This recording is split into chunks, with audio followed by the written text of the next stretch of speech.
At JCPenney's Memorial Day sale, sizzling deals are on, with store-wide doorbusters all weekend. Or bring home savings up to 50% during our Memorial Day home sale. Save even more with your coupon. And for all former and active military personnel, enjoy an extra 10% off in-store. Just show a valid military or VA ID at checkout. Shopping is back. JCPenney. Coupon valid on select styles through 5/30. Some exclusions apply. Doorbusters valid 5/26 through 5/30 and excluded from coupons. See store or jcp.com for details. Did you know 77% of women who wear bladder weakness products experience intimate skin irritation? As if having incontinence wasn't stressful enough. But Tena Intimate Pads have been gynecologist tested and do not cause skin irritation. Gentle on my intimate skin. I need to try Tena Intimate Pads. Visit TenaSample.com for your free sample. Kind to skin, protects like Tena.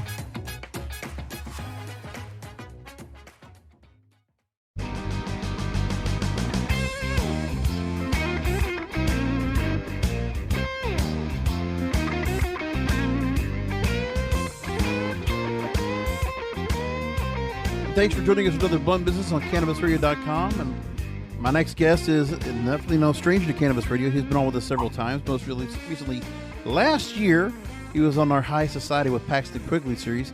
And he is a New York City-based cannabis law and criminal defense attorney, executive director of Normal's chapter in the Empire State. As we know, it's a national organization for the reform of marijuana laws. I'm here with the principal of the law offices of David Clifford Holland, PC. David C. Holland. David, thanks for being on with us. Thank you for this opportunity to join you. And my pleasure. A chance to go and get you on Blunt Business, but haven't had the chance to do that yet. But, you know, to make the rounds here, we have a lot to talk about when it comes to New York. We know a lot of news has come out of there, so let's talk about it right away. New York State will now announce plans to usher in its first outlets for retail sales of adult use cannabis by the end of the year, and to be one of the state's first licensed retailers. The licensing now, I believe, is about 500 licenses that are going to be doled out initially. And in order to be one of those first licensed retailers, you or a member of your family must have been convicted of a cannabis-related offense. And as part of a concerted push to assure that early business owners will be members of communities that have been affected by the nation's decades-long war with drugs. With that said, many vendors are not waiting for a license to get started. What I wanted to get the idea is initially the approach to the licensing now. And we've talked to several people right now on upcoming episodes of our Green Peak series. We had Jason Zarkowski, Ken Advisors, talking about cannabis licensing in there, where he's directly part of that going on. What do you think about the rollout right now and how social equity is such a priority at this first early stage? So it's a good question. So let me just say one thing. So New York State created two sets of provisional licenses that don't exist under the MRTA, which is the Marijuana Regulation Taxation Act that legalized it. What they've done is for the existing hemp growers, they've issued 52 provisional licenses that allow them to now grow, cannabis plants that are above 0.3% of THC, which is what, federally is deemed to be marijuana. With the retail side of that, so those folks just got their licenses so they can get their crop in the ground and have something out by fall. So they've now created a provisional set of 150 licenses that they intend to dole out for what are going to be justice impacted individuals, like you said, that also, there's a caveat, that also have had a business that's been profitable for 2 years, or they've been involved in a nonprofit and they've had a certain degree of involvement and leadership within those organizations. So it's a very small group of people that are going to be eligible. I'm not aware of 500. It's more like 150 for the provisional retail licenses. That being said, New York, has experienced what has been a wave of retail sales going on, even though they're not authorized, right? New York has not even come out with its rules and regulations, much less licenses for either provisionally or otherwise for retail sales. But New York does, like many states, have allowed gifting of cannabis. So, you're allowed to gift up to 3 ounces of cannabis from me to you or any of your listeners, and that's perfectly legal. What's happened is a lot of storefronts have sort of set themselves up where people come in and buy posters and T-shirts and they happen to be gifted cannabis. And that's created a bit of confusion and a question about whether that's legal or not right and now. I want to bring that up a little bit later on because that is something I want to focus on as well. Now, Sure. the story I'm taking from the initial question was from the New York Times. They're making it also the point that in favoring those with marijuana convictions and prepping their businesses for turnkey sales, New York appears to be trying to avoid pitfalls encountered in some other states, which have seen designated social equity applicants and other mom and pop marijuana businesses struggle with issues like lack of capital or competition from deep pocketed corporate operations. When Governor Cuomo was able to get this legalization passed, the focus on social equity, do you think that the prioritizing has been well received? Has it been the right move in your opinion, or representing Normal's opinion? Well, so speaking on behalf of Normal, we're very much consumer oriented at this point. So consumer is the forefront of its thinking rather than the industry. So I also represent the New York City Cannabis Industry Association, which is about to become a statewide thing. Mm-hmm. So we look at, who are the entrants into the marketplace rather than what products are available to the consumers, which is more Normal's focus. With that said, I think New York has one of the most progressive social equity programs. It has a long-term view of really trying to, redress the harms of the drug war in those communities that were devastated and those community members that were incarcerated. It's trying to address that for sure. With these provisional licenses, there is some criticism that, like I said at the outset, these groups of people don't actually exist under the legalization law. So it'd be one thing to say a justice-impacted individual who had been arrested is allowed to pursue a license. But that sort of kicker qualifier, and you have to have had a business that has been profitable for 2 years, which you're the owner of, that gets to be a little bit more complicated. So is that equitable when we all know the people that had justice impact may have not been able to therefore pay their rent 1 year, or they may have defaulted on a car loan and they may not be qualified for bank loans? That becomes a little bit more of a thorny situation. So I think that in answer to your question, New York is by far the most dedicated to social equity, but sometimes, its rollout may be different than its intent. And I'm hoping that, there'll be course corrections along the way to make sure that equity is always prioritized over the out-of-state, deep-pocketed corporate enterprises. And it's amazing the level of investment they're putting in. $200 million, as the last read, was the reported number that was being pledged towards this social equity program. I want to take from a story from Forbes that you were also quoted in on, that they also spoke with you about. Law and policymakers, quote, have said that one goal of legalization is to encourage traditional market operators to go legitimate. Current law also requires legacy market operators to demonstrate they've been engaging in business activity in order to qualify for one of the 100 licenses. Initially, New York Governor Kathy Hochul says will be reserved for small businesses. But that puts a conundrum, they say, in this story. They need capital, and they need to stay in business, even if, technically speaking, buying from them is against the law. But since they're already fulfilling demand from a market that's projected to grow, keeping in the business is one way to provide a legacy market with the startup capital necessary to enter the legal market. Now, you said this when asked about this. Quote, I don't see why people need to go to New Jersey for legal weed except for the novelty of it. Regarding the traditional market, you said, quote, you're supporting local growers for the most part who have demonstrated responsible growing practices. End quote. Now, one of the selling points of legalized marijuana is product safety, but there have yet to be any identified public health crises created by tainted cannabis, and that's over 50 years of prohibition. You also mentioned that the weed in New York is just as good, if not better, and a lot more accessible. Talk to me about how this first round of licenses is going so far. Where are we now in the process? So as of right now, we're waiting to see the applications that come out for the justice impacted individuals. That will be those 100 licenses. But let me just say something about the 200 million fund. So this really is where New York is differentiating itself from other states. There is going to be a public-private fundraise by the Dormitory Authority of the state of New York, or what they call DASNY. And they are going to raise $200 million and actually build out a number of retail locations and other facilities, so that people that are going to be in the prioritized licenses, and hopefully also later with the regular license applications and what comes out, that these will be facilities where people don't have to look for capital of millions of dollars just to start, building something out in order to take the risk of whether they're going to be able to make it and survive. the state is becoming an active participant in the cannabis model. I think that that's brilliant. There's a lot of criticism about that, but on the whole, no other state has become active in trying to create the spaces for particularly those people that have been economically challenged in terms of loans and things like that to be able to get into the marketplace and be the first entrance in. So I think that while with response to the Forbes thing, I think that people will travel for the novelty like they do to Massachusetts to go get cannabis and so forth. But there really is the high quality products still floating around within New York State because it is still the world's largest marketplace. With regard to product safety,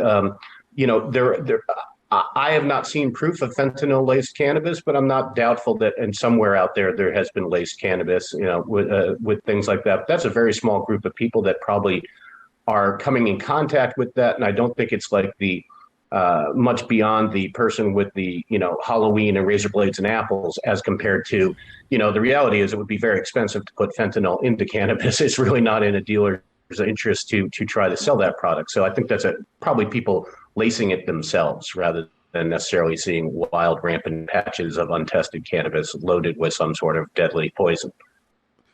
There's a lot being said within New York City, and specifically in New York City proper, that's going on. You just prefaced it before in the first question about how there are some businesses that are doing things that they're not above board when it comes to what's being done. Some of the somewhat illicit activity you could say that's going on in New York City when it comes to cannabis and what's as this rollout has happened. Legalization is coming into play. It's now having to go and police those actors that are out there that might be out there for nefarious reasons. I'm here again with David C. Holland, the principal of the law offices of David Clifford Holland, PC, executive director of NORML in New York's Empire State Chapter here on Blunt Business. We're back after a short break. Rolling into some sponsors, but we'll be right back with more Blunt Business. At JCPenney's Memorial Day sale, sizzling deals are on with store-wide doorbusters all weekend. Or bring home savings up to 50% during our Memorial Day home sale. Save even more with your coupon. And for all former and active military personnel, enjoy an extra 10% off in-store. Just show a valid military or VA ID at checkout. Shopping is back. JCPenney. Coupon valid on select styles through 5/30. Some exclusions apply. Doorbusters valid 5/26 through 5/30 and excluded from coupons. See store or jcp.com for details. By now, you know that sound. It's the sound of the Home Depot. But what about those sounds? Those are the sounds of a new LG laundry set with Turbo Wash 3D that provides a powerful yet gentle clean in just 29 minutes, making this the sound of savings on top brand appliances. The Home Depot. How doers get more done. Now for just $7.78 each. Shop LG front and top load washer dryer sets with ultra large capacity and reduced wash time. Valid May 19th through June 8th. U.S. only. Gas dryer extra while supplies last. See store for details. Welcome back to Blunt Business. I'm here with David C. Holland, principal of the law offices of David Clifford Holland, PC. So, David, before we get back into it, there is a lot of stories being talked about. I mean, just in the last couple of days, the hit pieces from the likes of the New York Post and New York Daily News, local press obviously just, I don't know, they just have a detestment with what's going on with what's happening. They just wanted to go ahead and pick out some of the nefarious actors out there. So the Daily News mentioned a story right now about Times Square. There are weed peddlers now taking advantage of the regulations that you're seeing now between 41st and 51st Streets and 6th and 8th Avenues. You're seeing brightly colored trucks and makeshift street stands. Then there's also a point where New York Post put out a story talking about now there are cannabis dealers that are selling pot that looks like candy and ice cream to kids. There's another story that talks about, again, with New York Post. They just like to go ahead and just, pile on for whatever reason. They mentioned a story how the Lower East Side of Health Square now is ground zero for storefront sales now with 13 purveyors in a 4-block area. And while the State Office of Cannabis Management has yet to roll out regulations and licensing, it's still ongoing, but should be arriving by the end of 2022. And then the Green Mile now of Health Square, they're talking about in the story from New York Post, has found clever loopholes to get bud to customers while other shops brushed off the law entirely and dove headfirst into the marijuana market. We're going to talk about the story about the the club in Chelsea, but I want to just talk to you about these people that have started taking advantage of the rollout and the black guys putting into the industry at an early stage. So let's keep in mind that, the Post, the Daily News, they have demonized and will continue to demonize cannabis any way they can, because it's just not been right. Yeah. And so those stories sell, except I would take issue with the claim that people have been sort of abusing the process. Here's the thing is New York State, you can gift up to 3 ounces of cannabis for free, as long as there's no price tag attached to that. So, and let's take the range of storefronts that you heard, 13 in one location. If they're selling something other than cannabis, let's say they're selling T-shirts or a poster, and they charge $75 for a poster that might otherwise retail for $10. Some people would say that's a disguised sale. And they're going to take the position that my intent, it's the value that somebody's going to put on that poster. They're going to get gifted cannabis either way. It's just the value they put on the poster. So specific intent doesn't matter. But what would you pay for a poster that was autographed by Keith Haring, like a friend of mine has? That's worth $10,000. Now, is that not a valuable poster that you could sell for $10,000 and gift cannabis at the same time and not have it look like a disguised thing? So it's a question of intent and a question of appearance. Mm-hmm. As you work your way down from, say, a storefront to a street cart, where the only thing being sold is cannabis, it gets to be a little bit more complicated about whether there's some sort of goodwill gifting going on, or have people exchange money to buy something other than cannabis when they're at these sort of street carts. And that's where it's causing confusion for a lot of people. That's where the Office of Cannabis Management needs to give some clarification as best they can. I think they've tried, but there's still lots of different ways to view what the law is or isn't. But what you're really seeing are district attorneys who don't want to be overburdened anymore with, small cannabis cases that are going to go away anyhow. Office of Cannabis Management doesn't have its own deputized force yet. And the cops have taken the position that now that people can walk around on the street, I'm only going to be accused of targeting certain people if I go after them. It's easier for them not to get engaged in it, knowing that it's going to be kicked out, not likely picked up by a district attorney's office unless it's a large scale, sale or possession case. And even then, that's going to fall into the gray area. So what this really comes down to is until the licenses come out, and we'll see what enforcement looks like then, which it could be very severe. I think you're going to see more issues for the Department of Taxation are probably going to come out to people that they catch and say, we want to audit, the books and records you have on site. Okay, it looks like, in our opinion, there have been sales taking place here, which will be the subject of litigation, but this is the dollar amount we would assess to it. And you may find people that say it's easier to pay the tax and the fine than it is to go through the full-blown litigation and the lawyer's fees and what the outcome of that could be. So we're going to see lots of different responses, whether we like them and support them or not, that are going to slowly come out over once it's determined who should take the lead in trying to enforce the situation. And that's what I was saying. It's not clear whether it's the district attorneys or the OCM or the police or some special deputized force. But I think that at the end of the day, you are going to see taxation come into play one way or another. And then one of the stories I want to take from February from CBS News, they report about one of these particular stores on 8th Avenue in Chelsea in New York City, where it's an example of what they were trying to do to kind of at least, for oversight in terms of cracking down on certain places that are having issues. There was a cease and desist that was provided by the state, one of many businesses in that area that were given cease and desist. The declaration of, quote, that the unlicensed sale of cannabis is illegal, threatening to bar future licensure, fines, and prosecution. One argument that's been made about the Empire Cannabis Club that's located in Chelsea, that was part of the story, was that they were operating legally, emphasizing it makes a profit on selling memberships, not cannabis. Another argument cites part of the law that allows people to have or gift up to 3 ounces of cannabis.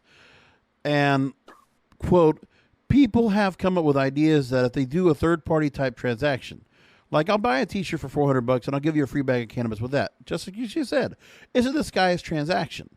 So, is it? That's the question. Right. Is that really a sale, or is that what somebody's willing to pay for a T-shirt? All you got to do, take an example, and I'm sorry to interrupt you. No, look at Times Square.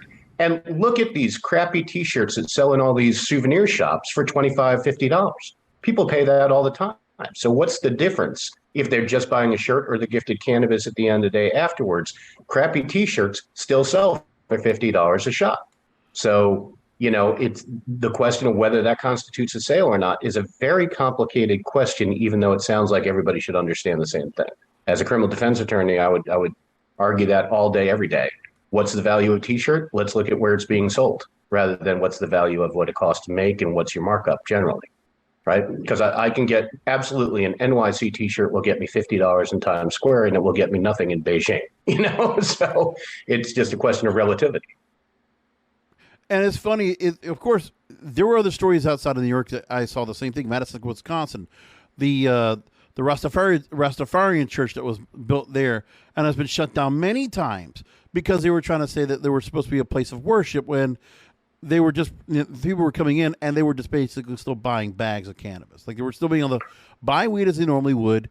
That it's when there's no, and this is where I'm always worried about. Listen, there's a lot of intent and good with what New York State's done with this rollout, but the implementation is crucial and needs to be done expeditiously so that we don't have these kind of actors coming into play that, are taking advantage of the system. And there's no, really, you kind of already laid out the framework. I mean, where's the instruction and the guidance for the district attorneys, for the district attorney's office, for law enforcement, for government, and for civic leaders? Where, that has to be put into play.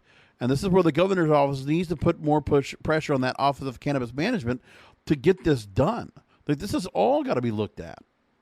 Well, so agreed. I mean, there's a lot of clarification that could be used, or there's got to be just a declaration saying whatever goes, goes. There's no middle ground.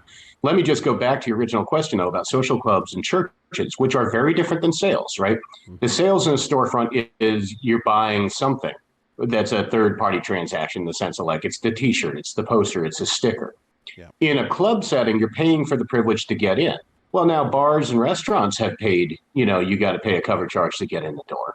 Why can't someplace where you're allowed to come in, meet with fellow enthusiasts and go out back into a legalized setting outdoors, go smoke and come back, and you can be gifted cannabis along the way of different things that people have brought in?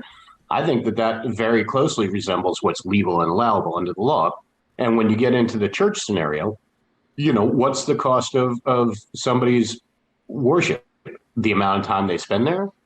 People make donations to churches all the time. There are whole philanthropic organizations, and one of the largest landlords in the world is a religious institution built upon donation. So again, I think that a disguised sale is a very hard term to actually define.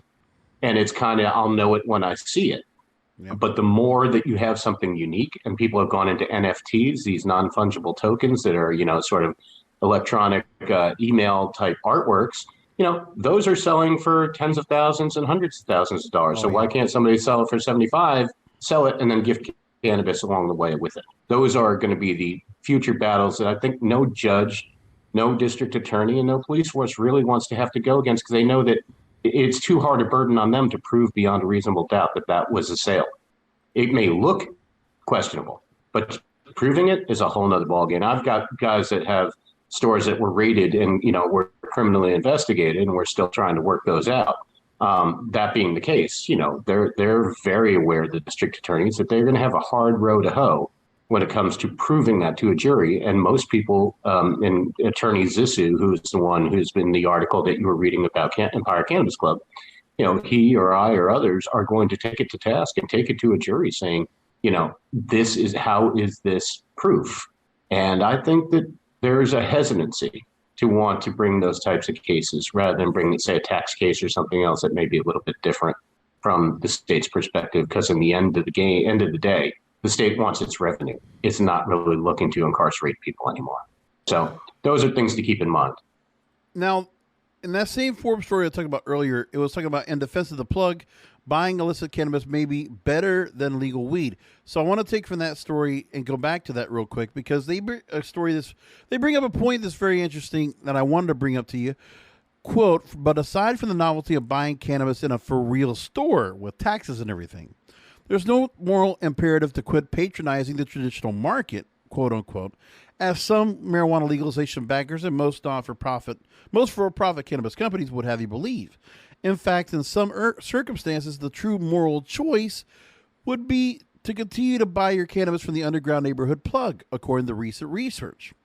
Excoriated by some policymakers in the legal cannabis industry as an unfair competitor and a demonstration that legalization isn't working, the illicit market remains popular with consumers for reasons of price, quality, and product availability.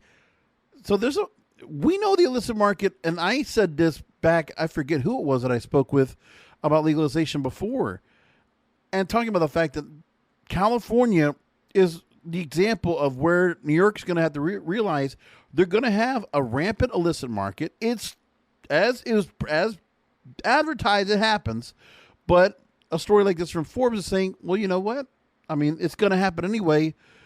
There's the argument that maybe the corporate or the for-profit companies that are out there and just a legal store that hasn't just done properly, they're trying to say that, why stop supporting the underground market as opposed to just trading up?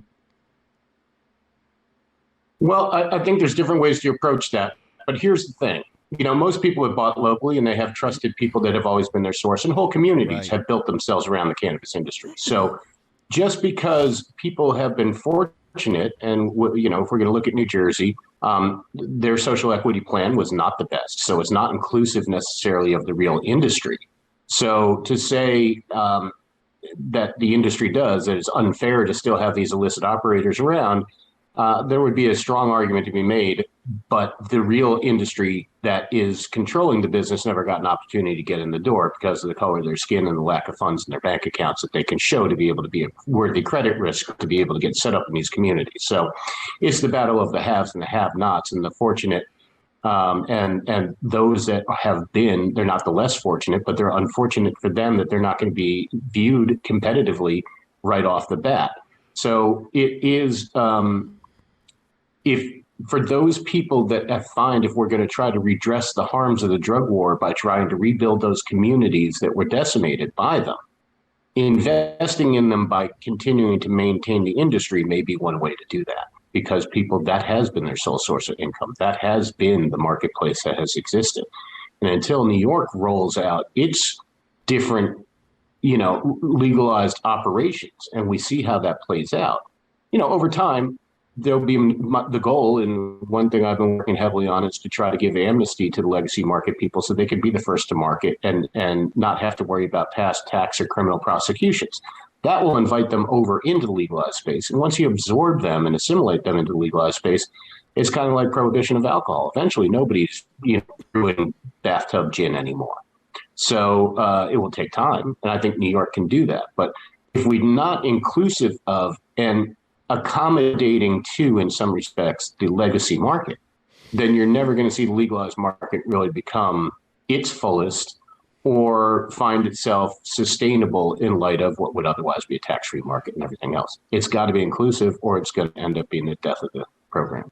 Now, in this conversation, I really never even thought about it, but I'm really putting this together. And I like the idea where that social equity should be positioned, and it should be framed towards those that have been in the illicit market for years, decades, that have done the right thing and have grown proper. Like, they have not laced the cannabis. They might have distributed it, and they found somebody that can go and have been able to distribute it for them for a long time, wherever they got it from. There should be something to be said about how social equity should benefit and how New York State should be able to go ahead and use this as an example. You just said it yourself. There have been a lot of people that people have relied on for cannabis use and for sales for a long time, well before legalization came in. Those are the kind of people that should get the licenses. Do you agree? Well, I do. Well, keep in mind, social equity, or the word equity, is not the same as equitable. Okay. One's a question of fairness under equity. One's a question of making it even under equitable. So there's no fairness if you're not inclusive of the people that have been in the marketplace already, because then there's no incentive for them to try to say, geez, my career is over and I shouldn't challenge that existing market. Right, because what I'm saying is the social equity component shores up that illicit market. You're taking those people that have been doing it illegal for a long time, saying, listen, we want to legitimize you. So when we do that, you get to run your business as it was in a more proper, in a more transparent, proper way, and we tax you like any other business. Yeah, and I think you would find a lot of legacy operators would do that. If they had, they didn't have to look over their shoulder anymore. They were allowed to bring some of their assets and put them into bank accounts like any other normal person. That's where amnesty comes in, and that's something I'm very actively working on right now, is devising some sort of way that New York can do that, because it can be done without amnesty, but you got to give a reason for people want to leave what they've come to know in an all-cash business that's tax-free to make them want to be part of the quote-unquote workforce. And there's a lot of good incentives for people to want to do that. A lot of people do want to do that. But if you're going to prioritize out-of-state, deep-pocketed corporations rather than the market that has been and has made itself the world's largest marketplace, no corporation did that.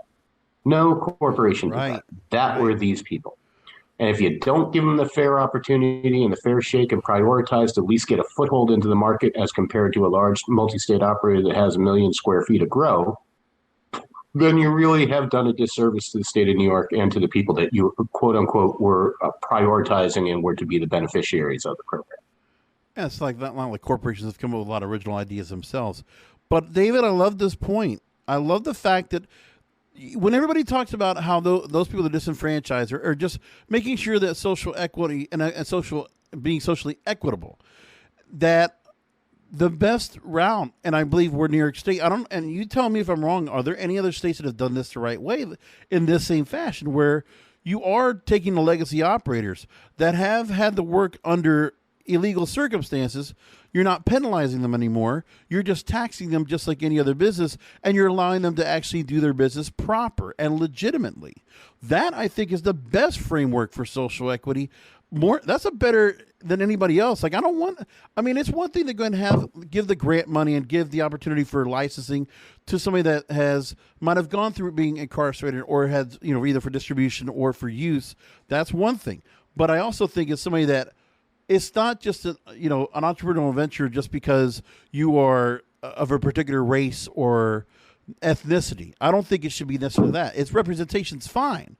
But I like this route where race, ethnicity is going to be represented because of the people that have been targeted for a long time and profiled in the same way. I think that actually works better in the long run of who gets those licenses that have actually been in the business and have done it, and now you're giving a chance to go and do it. Now, maybe some people might think that's wrong because they're going to still say, well, you were still breaking the law. But I don't think of it as such. What do you think? So, the most important thing, and part of this amnesty sort of model that I just was writing again last night, is, the goal of the regulators should be to learn as much as they can about how the market, even in the face of life imprisonment, was able to become the largest in the world in New York State, and how it runs and how its logistical operations take place, and what are the credit terms that have existed amongst, underground operators. Once you have that information, which can be imparted without incriminating anybody, you can understand how New York State in the legalized atmosphere could still walk in and still make it the world's largest marketplace. But you need to have, the only way that works is you've got to prioritize the very people that you're trying to slowly eliminate, right? You're trying to get rid of the underground illegal market. And the best way to do that is to include them. And so if you don't, you need to prioritize them first, not last. So it shouldn't be 100 licenses. We should be looking at a vastly different scenario. It's not 100 licenses of people that have been arrested or had a family member arrested and had profitable business. There are a lot of people with profitable businesses that will never be able to tell you that they were profitable because you haven't been able to immunize them against the criminal or tax penalties that come with them saying, hey, by the way, I ran this whole neighborhood and, very successfully, and I employed 25 people and so forth. So that's the key to success, is to learn how the market has existed so you can learn how to adapt it to the legalized market. Now, do you feel like there might be some parameters that need to be met by some of these people that fit this amnesty model? So if there were other illicit activities they might have had on top of everything else. So say if they were, not just peddling cannabis, but they also have, records for having narcotics, for example, that they might have also been a part of as well. Or, let's be honest, anybody that might have been any kind of racketeering or any kind of mob type activity, even though that's not a common thing as much as it was with the 5 families. But I mean, the kind of people that could get this, they need to go through some kind of a testing ground.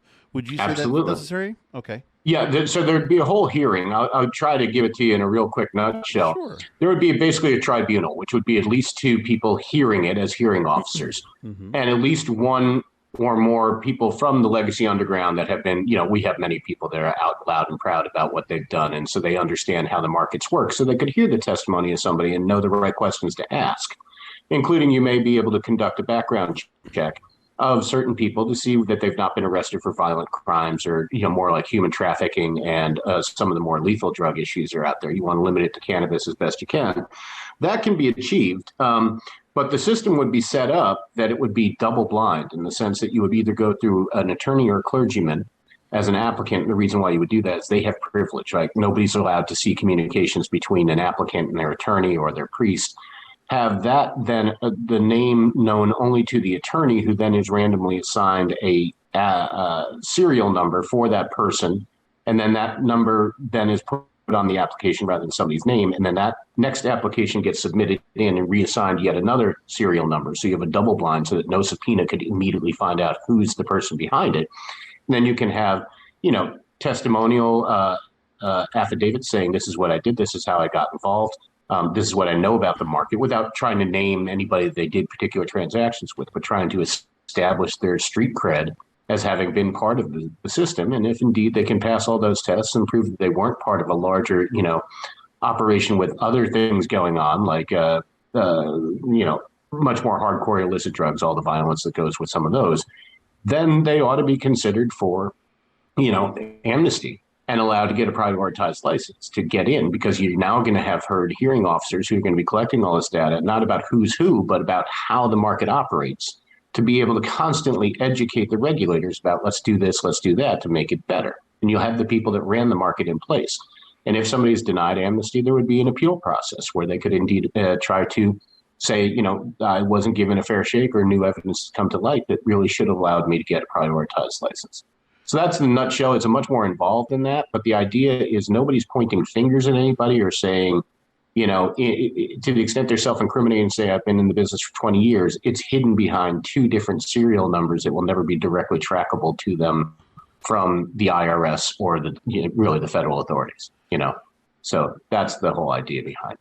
That I love the whole idea behind that. And now you said you're going to be writing about that. Where can we find that material by the time everybody gets to hear this recording? Will there be any place that people can go and look for that information, just to get a little more context on what this tribunal would entail? Yeah, I haven't produced it for public consumption yet. I'm working on it with the Legacy Group right now, and we're discussing it with the Office of Cannabis Management. And I think I want to leave it there for another month or so. I do want to publish it out, and I will gladly update you on that, but I just kind of want to get the conversation around it a little bit more formalized so that I have the best input on it, so that I can then put it out in a way that really makes sense to people and I like the start very of it, easy though. to understand. I really like the start of it. I haven't heard that from anybody else, and I love that idea. And I think that should be something that if New York is able to implement it and it works successfully, that other states should also follow the same suit. I really like that idea a lot. So again, I'm here with David C. Holland, Principal of the Law Offices of David Clifford Holland, PC. We're going to wrap things up quickly with this edition of Blunt Business. By the way, if you want to go ahead and follow David, you can find him on Twitter at LegalizeItLaw, Legalize IT Law, and you can also find his website, HollandLitigation.com, HollandLitigation.com. Check that out as we go to commercial break. We'll be right back. Rolling into some sponsors, but we'll be right back with more Blunt Business. Back with final questions with David C. Holland, Principal of the Law Offices of David Clifford Holland, PC. Besides other things, again, the Executive Legal Director for Empire State Normal, President of the New York City Cannabis Industry Association, Legal Advisors, No Last Prisoner Project. You are a very busy man. Before we go ahead and get to my last question for you, David, I must say, too, that when I knew about legalization in New York was going to be in light, and knowing that Senator Schumer of New York, and knowing how important it was that New York got this right on legalization on the rollout here, because with all the things they've learned from California, from other major states, and knowing that we're going to get to adult use now, and if everything is done correctly with New York, the biggest spotlight is on New York and New York City alone to make the case for federal legalization. That's why everything that's being done right now is under such a microscope. That's why even this idea, the tribunal idea, the amnesty model you mentioned, which you're going to talk about and you'll be writing about at some point once everything is formulated, once we have a final idea. There's a whole lot, even off the air, that we discussed about it. There's a whole lot there I want to just bring up and just say I applaud what New York State's been doing. I like that we get a chance to see some real ambitious direction of what's going on there. It's not going to be perfect, but there's a lot of good things that are being done on how this is implemented and what they're doing with it and just the approach. Like there's really real money being put behind this. I can really appreciate that. Now, here's another thing I want to bring up before we wrap things up. The RiverNewsroom.com reported this. Quote, it is illegal to drive under the influence of cannabis, to consume cannabis while driving, and for passengers in a vehicle to consume cannabis, and all that will remain illegal once New York's cannabis commercial market begins operating sometime in the yet to be determined future. But what does it mean to be under the influence of cannabis in the first place? For alcohol, impairment is a blood alcohol level of 0.05%, intoxication 0.08%. But for cannabis, there is no equivalent blood concentration levels. Joseph Sinagra of the Socrates Police Department says, quote, New York State has yet to establish such measurable levels of THC reflective of impairment or intoxication. There's currently no scientific evidence that quantifies the nanograms per milliliter in the THC-1 system that produces impairment. We also lack any reliable road testing devices or way to establish the presence of marijuana like we have for alcohol, such as AlcoSensor. That leaves the job of detecting cannabis inhibition up to drug regulation experts, or DREs. Now, you said you were optimistic about the practice of using DREs to determine cannabis influence. Quote, the creation of DREs is good to get more accurate assessments of whether or not someone is under the influence, end quote. So what's the odds that any of these new DUI protocols could be rolled out and implemented? So I think that there's a lot of money going into the science behind it. You know, this is the pot of gold at the end of the rainbow for law enforcement, if you will. Whoever invents that spot where you can really, within a matter of minutes, determine the actual THC concentration in somebody's blood and prove that they have, you know, different signs of impairment is going to end up becoming the norm by which this is done. Well, let me tell you, as a former prosecutor, you know, how they used to do it, you know, with blood alcohol concentrations, they pull over somebody they think is drunk driving, they make them do a field test, which is, you know, touch your fingertip to your nose, walk a straight line, this and that. And that's because alcohol generally in the vast proportion over 0.05%, 0.08%, which is driving while under the influence. I'm sorry, 0.05 is driving under the influence. Driving at 0.08 is driving while impaired. It, on the mass spectrum of people, it hits people the same. They lose their coordination, they slur their speech, they get glassy eyes, they get all these things. And cops have a checklist. What did you observe? I smelled alcohol in their breath. They had glassy eyes. They were unsteady gait, blah, blah, blah, blah. So they tried to apply that same model to people they pulled over for under the influence of cannabis. And it's not the same. They would say, well, they had a green tongue. Well, they had red eyes. Well, they were not able to, speak in a, steady fashion. Well, that's not really proof of impairment because, like you just said, you at first, I think it was Oregon, had 5 nanograms per milliliter, was then above that was presumptively, under the influence of cannabis. And then they ended up trying to raise it to 17 nanograms, saying it's still, it's different per person and there's no real set number you can put. So it will relate to, other observations other than just maybe it's the smell of cannabis or the red eyes or the green tongue. And it will be a number of things that, because cannabis affects the central nervous system differently than alcohol does, they're going to have people that are more equipped to be able to conduct roadside tests until there's some swab or nasal swab that will be out there that will better indicate the level of THC in the system at that moment and the observable signs that are on top of it saying with that amount and these observations that would prove impairment. And David, I want to tie in the story. A few weeks ago, I talked to Kelsey Applebaum, head of community partnerships at Vangst. Why am I bringing her up? Because they were talking about the job market, because they're doing job staffing. I talked to her specifically about a story from Marijuana Moment, that how the Department of Transportation was proposing a new drug testing policy for workers that use marijuana off the job. This, I think, what the DOT and what the research was being done by the Department of Health and Human Services puts into something where they have some direction of where they're going with it. But if this can be done to where law enforcement can have direction and they just find the technology to be able to go ahead and do the testing on site, this would be a great idea. Because the fact is, they talked about how forcing workers to urinate in a collection jar to go ahead and test for cannabis was not effective. They were saying instead of using oral swabs and using that instead to detect marijuana use. And then the DOT proposal, they mentioned there was a 4 nanogram per milliliter screening test cutoff for THC. That would be enough for them to say would detect use of marijuana while eliminating possibilities of positive tests. So that would say impairment, if you will, if it was at 0.04%. So if I follow you, I think that what Department of Labor has said is, look, you should not pre or post-employment test somebody, right? So not during the job interview or not when they're on the job, unless there is an articulable and observable set of conditions where the person is unable to carry out, the functions of their job, right? So that's critical. The peeing in the cup, what happens is all you're doing is measuring whether somebody's consumed cannabis in the last 30 days. It's not a predictor of impairment. It's just a proof that somebody had some encounter with something that comes up and reads like a cannabinoid in the spectrometer in the urinalysis. So that's a big deal, because what it's really saying from the Department of Labor is what people do in their off time is their business. So as long as you don't have an observable and articulable condition that makes them seem impaired, that they're not responsive in the way they need to be and they're falling asleep at the table or whatever, those are the only things that are going to get you really jammed up. Unless, and there is a caveat, unless your drug testing is subject to a collective bargaining agreement. That's a whole nother can of worms, which I'm fighting on behalf of a firefighter named Scott Martin up in the city of Buffalo, who was suspended and terminated from the Buffalo Fire Department for testing positive as a medical marijuana patient.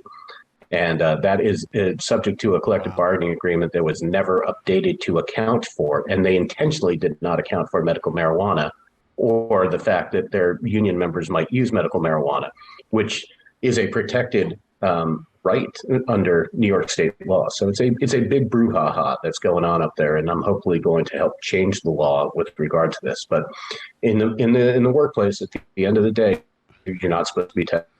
But now going back to the road sobriety tests, going back to that, if I put it together just to try to calculate this, taking oral saliva, getting consent for oral saliva to be taken from a swab from the person being pulled over, and then putting that into a solution similar to what you have now with an at-home COVID-19 test, being able to go and put that together and then finding out in a few moments if that person is impaired or intoxicated or not. If they feel like they need to go and continue to have that standard in place, would that be ultimately where they want to go with it? The answer is I don't know, but right. With alcohol is where you're going to have the closest thing. But remember, they give you they give you a field test where you also blow in the straw and it indicates there. But that is not what you're arrested on the suspicion of impairment. You actually have to go back and blow into a breathalyzer within 2 hours of your arrest. Gotcha. For them to be able to scientifically prove it on a much more refined instrument that you indeed were drunk at the time or impaired at the time by alcohol of the arrest. But it has to happen within 2 hours. And here's the difference between alcohol and cannabis. In 2 hours, alcohol it tends to dissolve in your system and break down. You're sobering up. It's not registering as high. Right. Cannabis will go back 30 days. They can still find it in your system, even though most of the time they're not testing for the number of nanograms to prove somehow whether the half-life of the cannabis molecule, where that is on the spectrum, whether it's more recent use within 30 days or, extended use 30 days ago. Those are things to be figured out by the technologies. But I don't think there will ever be one conclusive test right there on the spot. I think there will always be things subject to verification. Make sure there's not false positives and make sure there wasn't, tampering or anything else. So it's a complicated. I don't envy. I know Chief Sinagra. I'm very, very friendly with him, and he sits with a law enforcement conversation that I'm holding through the New York City Cannabis Industry Association and also in the Hudson Valley Cannabis Industry Association about these very problems that they're facing. How do we address our communities to look for us for public safety when we're not sure how to go about testing cannabis impairment issues? Because the old tests that they got away with, which we know didn't prove impairment, how do they address that now? And what's that dialogue they should have with legislators and their communities? And that's a very important conversation we're very excited about having. I think it's a great. I mean, this once again, but this was not in New York City. This is Hudson Valley, New York City, New York State that brought this up. I'm like, what a great point to make, because it's where businesses can kind of run how they're going to run, but still, even though we have legalization now, you still have to be responsible. You still have to, still practice somewhat moderation, just like you do tobacco or alcohol. I mean, that's still going to be that's still going to be what consumers are going to have to understand, that you have the device, it's free to consume this and that, but you still have to go ahead, and law enforcement's still going to go ahead and pull over those that you feel that are under the influence. That's still going to be a thing. That doesn't change. So I mean, I appreciate that. This has been a great conversation. This is part of that I didn't get to talk about, the part of the amnesty part, and this right here of the road testing.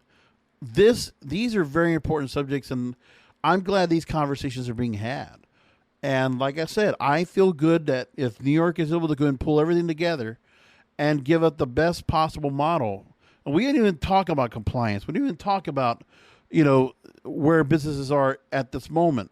The licenses are just getting doled out now. But, I mean, sure, social equity is very important.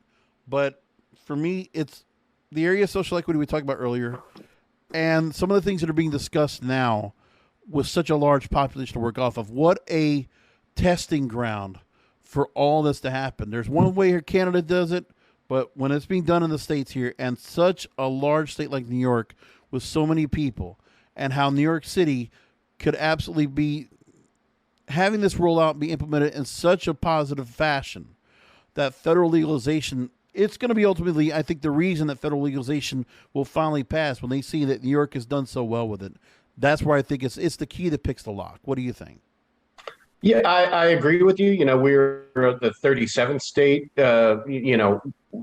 in terms of there are 37 that have legalized medical and 11, or now 15, I think now, that have done adult use, when we're one of the most recent.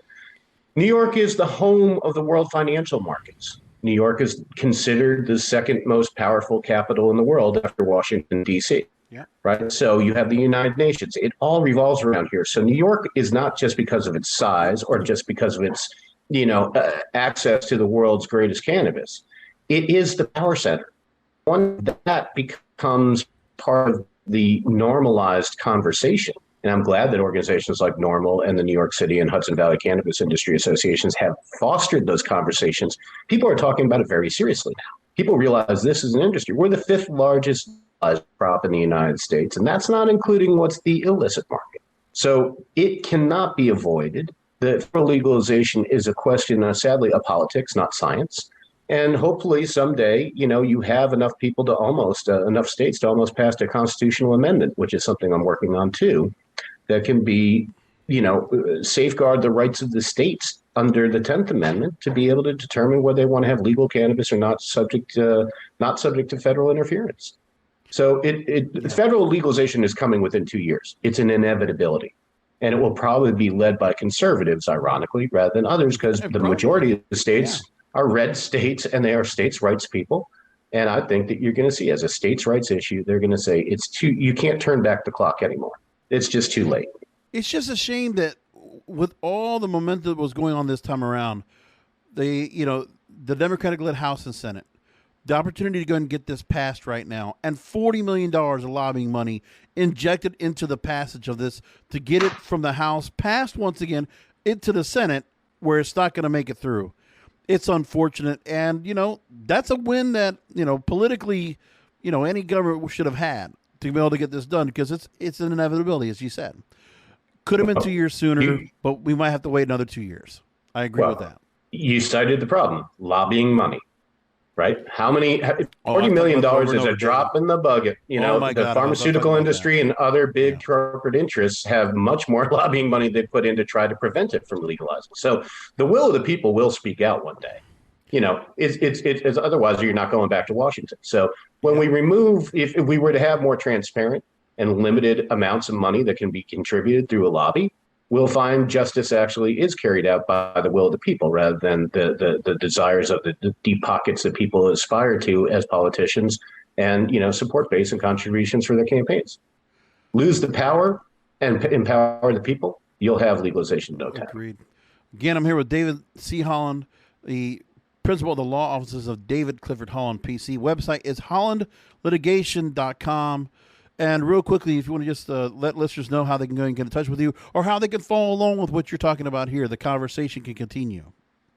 Yeah, please, by all means, you can reach out to me through my website, hollandlitigation.com. I'm reachable as Legalize It Law at Twitter. And you can look at nyccia.org. That's the New York City Cannabis Industry Association, of which I'm president.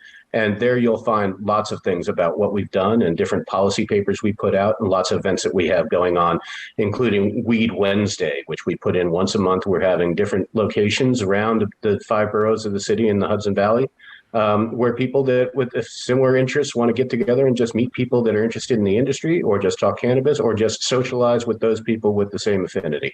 So please, you know, check out those websites and reach out anytime if you want to further the conversation. And I'll go to make sure Normal gets a shout out as well. Empire State Normal is ESNORML.org. ESNORML.org. David, thanks for being on with us. We're definitely going to have you back off. If not on this show, we're going to get you back on because we got to keep following what's going on in New York State. This is important stuff. Yeah. Thank you so much for this opportunity. Hey, my pleasure. God, we are so far out of time. But, hey, this was a great conversation. And, folks, thanks for listening in to another Blunt Business. We'll talk to you next time.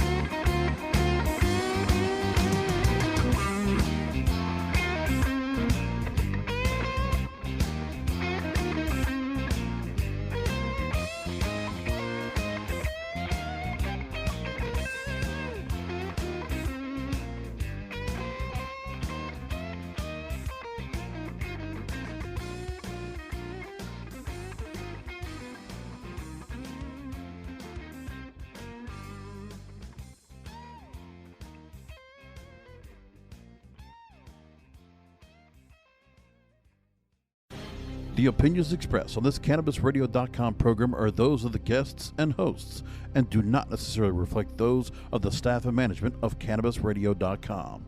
Any rebroadcast, republication, or retransmission of this program without proper consent is prohibited. It's beginning to feel a lot like summer, and the Home Depot has savings on everything you need to get it started this Memorial Day. Step up your grill game with propane griddles from Nextgrill for the perfect smash burger. Then feast with your friends and family around a new patio set from Hampton Bay. However you plan to kick off summer, the Home Depot has savings on everything you need to do it right. Feels like Memorial Day at the Home Depot. How doers get more done. At JCPenney's Memorial Day sale, sizzling deals are on with store-wide doorbusters all weekend. Or bring home savings up to 50% during our Memorial Day home sale. Save even more with your coupon. And for all former and active military personnel, enjoy an extra 10% off in-store. Just show a valid military or VA ID at checkout. Shopping is back. JCPenney. Coupon valid on select styles through 5/30. Some exclusions apply. Doorbusters valid 5/26 through 5/30 and excluded from coupons. See store or jcp.com for details.